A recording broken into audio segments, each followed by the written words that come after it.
کہ جب ہم کوئی کورٹ کچہری مقدمہ کرتے ہیں، ایک وکیل کی سروسز لیتے ہیں.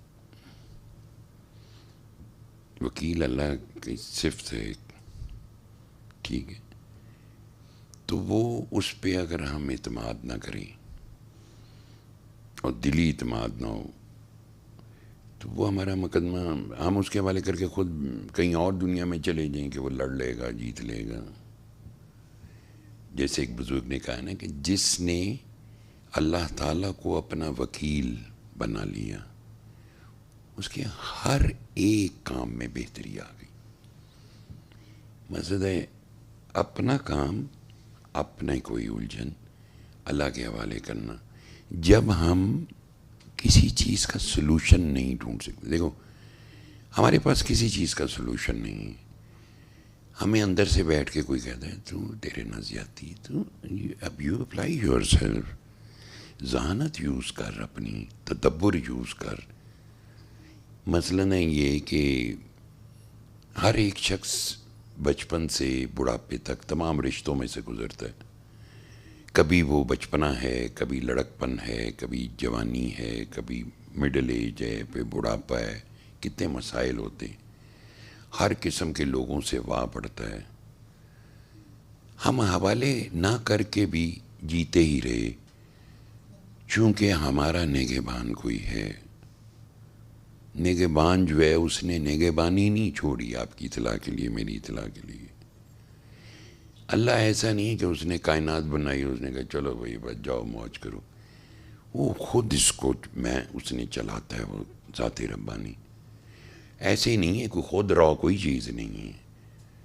مطلب بندہ ایسا ہو جو گھر میں بیٹھا ہو اور کہہ رہا ہو لو جی زمین ہے میرے کو 2 ایکڑ، اللہ میاں بس بارشاں برسا دے وچوں گندم نکل آئی.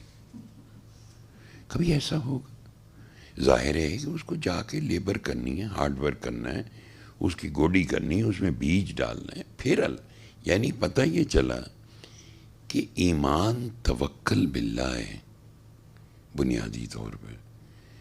اللہ نے ہمیں سب کچھ دیا ہے، اختیار، ہر چیز ہے، شعور ہے، عارضی ہے. آپ یہ سمجھ لو کہ کل اللہ ہے اور یہ کائنات ایک ذرہ بھی نہیں ہے. تو آپ کی میری عقل، شعور کتنی کو مہان ہوگی کہ اس کی حکمتوں کے راز کو سمجھ سکے یا اپنے لیے کوئی سلوشن ڈھونڈ سکے. ہمیں فالج ہو جائے یا کوئی بیماری ہو جائے، ہم اپنے جوگے نہیں رہتے بیٹا. اس وقت بھی تو دوائی کے پیچھے بھاگتے نا. تو جب ہم نے قصیدہ بردہ شریف جیسے پروگرام ریکارڈ کیے تو یہ بنیادی طور پر اس بے بسی کو توڑنا تھا جہاں ڈپریشن شروع ہوتے ہیں، بستروں پہ پڑے ہوئے، گھر والوں کے لیے بوجھ بنے ہوئے. تو دوائی تو ایک ٹیمپرری ریلیف ہے. جیسے میں نے پہلے بھی کہا تھا کہ دوائی آپ کو ٹھیک کر دیتی ہے، 3 بار اللہ پڑھ کے پانی آپ کو افیکٹ نہیں کرتا. یہ بہت بڑا ڈیلیما ہے ہمارا. جب ہم اللہ کے حوالے کرنے کی بات کرتے ہیں تو اللہ کے حوالے کرنے سے مراد کیا ہے؟ مثلا آپ دیکھ سکتے ہو، چل سکتے ہو، اٹھ کے پانی پی سکتے ہو، اٹھ کے گھر کا کام کر سکتے ہو. جو چیز جو آپ کی استعداد سے باہر ہو رہی ہے، جس کے اوپر بیٹھ کے آپ نے زور ماری نہیں کرنی. خام خواہ الجھو گے، فرسٹریٹڈ ہوگے، ڈپریشن میں جاؤ گے، مایوس ہوگے.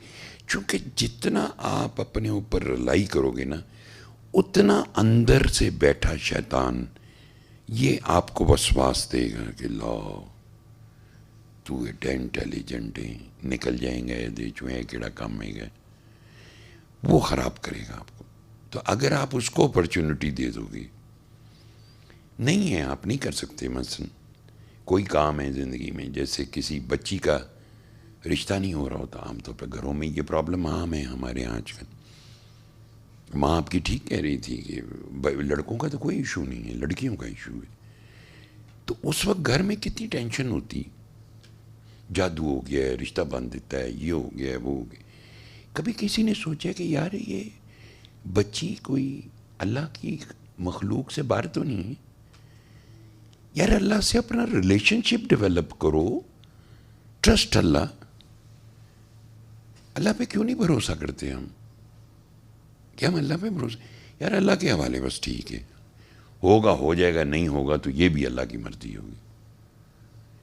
ہمارے تو فیئرز یہ ہیں کہ ایک تو ہم غلط فیصلے کرتے ہیں، پھر اس کے شوقس آتے ہیں، آفٹر شوقس آتے ہیں.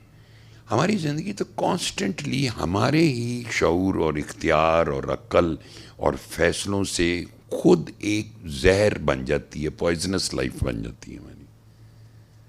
بچیاں ایک شادی کرتی ہیں وہ ناکام ہو جاتی ہے، وہ دوسری کرتی ہیں وہ کہتی ہیں یہ بھی گڈ ہے. میں نے چونکہ ایسی بچیوں سے ملتا ہوں،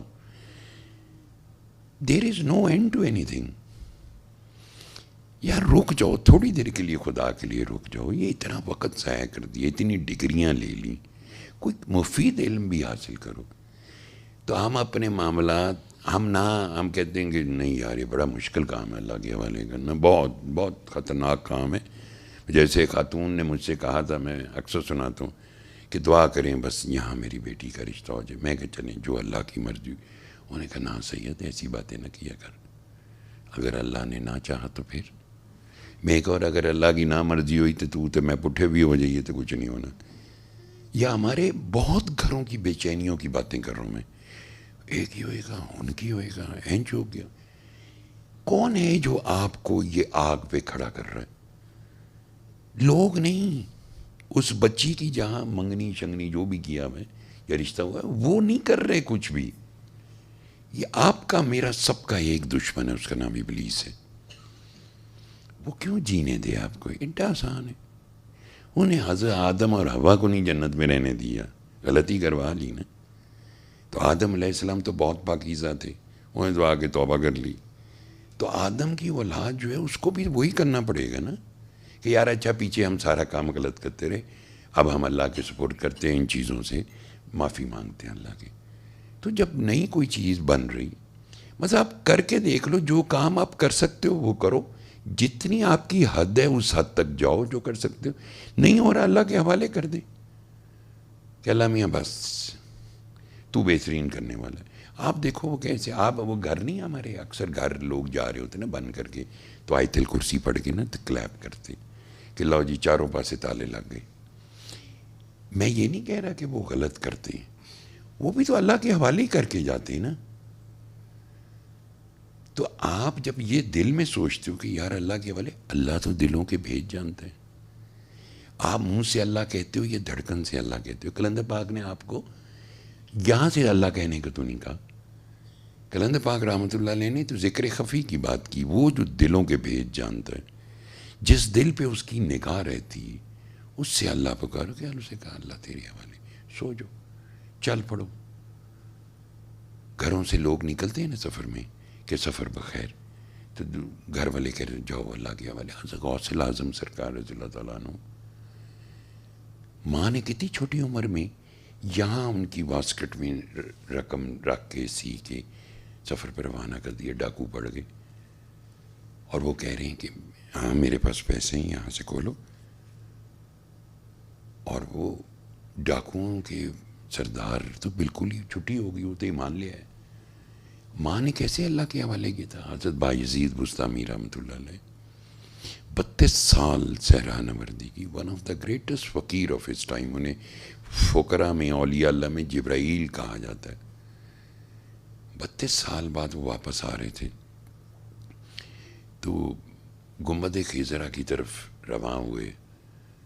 جب دور سے نگاہ پڑی تو بے ہوش ہو کے گر گئے.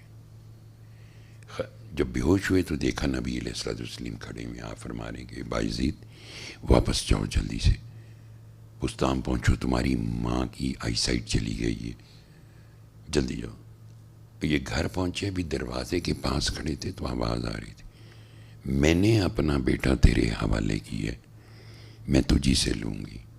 آپ نے نظام کا حسن دیکھیں، اتنا بڑا فقیر اور اپنے نظام کی خود حفاظت کر رہا ہے.